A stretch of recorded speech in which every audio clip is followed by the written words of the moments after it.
اسلام نے انسان کو ظاہری و باطنی نفاست اور پاکیزگی کا تصور دیا ہے اور اس پر کاربند رہنے کی تلقین کی ہے۔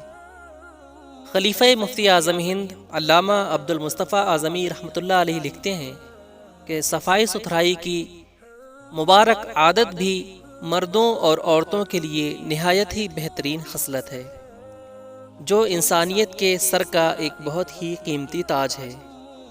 امیری ہو یا فقیری، ہر حال میں صفائی اور ستھرائی انسان کے وقار و شرف کا آئینہ دار اور محبوب پروردگار ہے۔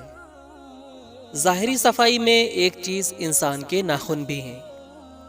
اسلام میں 40 دن کے اندر اندر ناخن تراشنے کا حکم ہے، اور بلا عذر شرعی 40 دن سے زائد کر دینا ناجائز اور گناہ ہے۔ رسول کریم صلی اللہ علیہ وسلم نے ارشاد فرمایا، جو منہ زیر ناف اور ناخن نہ تراشے اور مونچھ نہ کاٹے وہ ہم میں سے نہیں۔ جمعے کے دن ناخن تراشنے والا 10 دن تک اس کی برکتیں پاتا ہے۔ حدیث پاک میں ہے کہ جو جمعے کے دن ناخن ترشوائے، اللہ تعالیٰ اس کو دوسرے جمعے تک بلاؤں سے محفوظ رکھے گا، اور 3 دن زائد یعنی 10 دن تک۔ اور طبی لحاظ سے بھی بڑے ناخن مضر صحت یعنی صحت کے لیے نقصان دہ ہوتے ہیں۔ حکیم الامت مفتی احمد یار خان نعیمی علیہ رحمہ فرماتے ہیں کہ ناخن میں ایک زہریلا مادہ ہوتا ہے، اگر ناخن کھانے یا پانی میں ڈبوئے جائیں تو وہ کھانا بیماری پیدا کرتا ہے۔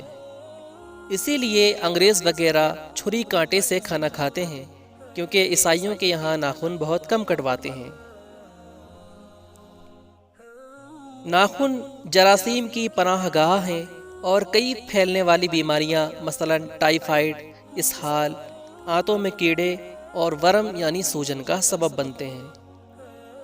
بعض لوگ دانتوں سے ناخن کاٹنے کے عادی ہوتے ہیں۔ اس ناپسندیدہ عادت سے بچنا چاہیے، اس سے برس یعنی سفید داغ کی بیماری پیدا ہونے کا اندیشہ ہے۔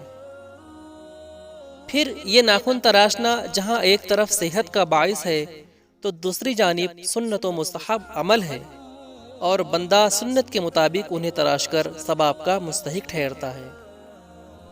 جمعے کے دن ناخن تراشنا مستحب ہے، ہاں اگر زیادہ بڑھ گئے ہوں تو جمعے کا انتظار نہ کرے، کیونکہ ناخنوں کا بڑا ہونا یہ بھی رزق کی تنگی کا ایک سبب ہے۔ ہاتھوں کے ناخن تراشنے کے 2 سنت طریقوں میں سے ایک آسان طریقہ یہ ہے کہ سیدھے ہاتھ کی شہادت کی انگلی سے شروع کر کے ترتیب وار چھنگلیاں سمیت ناخن تراشیں، مگر انگوٹھا چھوڑ دیں۔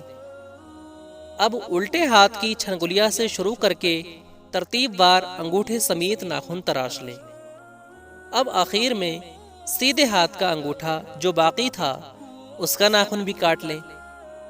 اور پاؤں کے ناخن تراشنے کی کوئی ترتیب منقول نہیں، بہتر یہ ہے کہ وضو میں پاؤں کی انگلیوں میں خلال کرنے کی جو ترتیب ہے اسی ترتیب کے مطابق پاؤں کے ناخن کاٹ لیں، یعنی سیدھے پاؤں کی چھنگلیاں سے شروع کر کے ترتیب وار انگوٹھے سمیت ناخن تراش لیں، پھر الٹے پاؤں کے انگوٹھے سے شروع کر کے چھنگلیاں سمیت ناخن کاٹ لیں۔ پیارے دوستو، امید کرتا ہوں کہ آپ کو یہ ویڈیو پسند آئی ہوگی۔ اگر ویڈیو پسند آئی ہو تو اسے اپنے دوستوں کے پاس ضرور شیئر کریں۔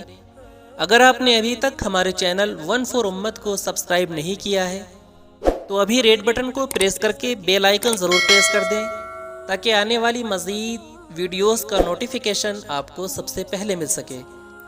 تو پیارے دوستو، ملتے ہیں ایک اگلی ویڈیو کے ساتھ، تب تک کے لیے خدا حافظ۔